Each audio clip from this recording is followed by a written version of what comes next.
ఉండాలని బైబిల్ నిన్ను గైడ్ చేస్తున్నప్పుడు నీకు సిలువ ఎందుకు నచ్చుతుంది? నీకు సువార్త ఎందుకు నచ్చుతుంది? నీకు చర్చ్ అట్మాస్ఫియర్ ఎందుకు నచ్చుతుంది? నీకు నచ్చదు, ఎందుకంటే నీకు పాపమే నచ్చుతుంది. నీకు లోకంలో పడి తినే తిల్లే నచ్చుతాయి, అక్కడ సరదాగా తిరగడమే నచ్చుతుంది, ఇదే నచ్చుతుంది, నీకు టైం పాస్లు నచ్చుతాయి. నీకు సిలువను కూర్చున్న వార్త గంటలు మాట్లాడుతుంటే ఈ వాక్యం నా మనసును తాగుతుంది, ఇంకా ఒక గంట చెబితే బాగుందని నీ మనసు ఎందుకు కోరుకుంటుంది?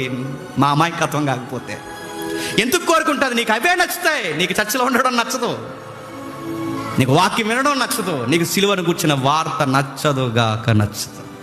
సిలువ దగ్గరకు వస్తే ఏం జరుగుతుంది చెప్పండి? పాపాన్ని వదిలేయాలి, పాపాన్ని చేయకూడదు. చర్చిలో ఎలా ఉన్నావో ఇంటి దగ్గర అలా ఉండాలి, ఇంటి దగ్గర ఎలా ఉన్నావో చర్చ్ దగ్గర అలా ఉండాలి. ఎప్పటికీ నీ లైఫ్ ఒకే స్టాండింగ్లో ఉండాలి. పాపం చూడకూడదు, పాపం వినకూడదు, పాపం మాట్లాడకూడదు, పాపం దగ్గర కూర్చోవద్దు, నిలబడొద్దు.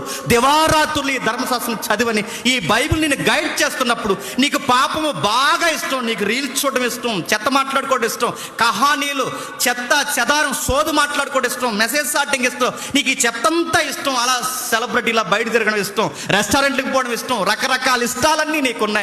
ఇవన్నీ వద్దని బైబిల్ చెప్పినప్పుడు నీకు సిలువను గూర్చిన వార్త ఎలా ఉంటుంది చెప్పు? కష్టం సార్, అలా చెప్తారు అదంతా.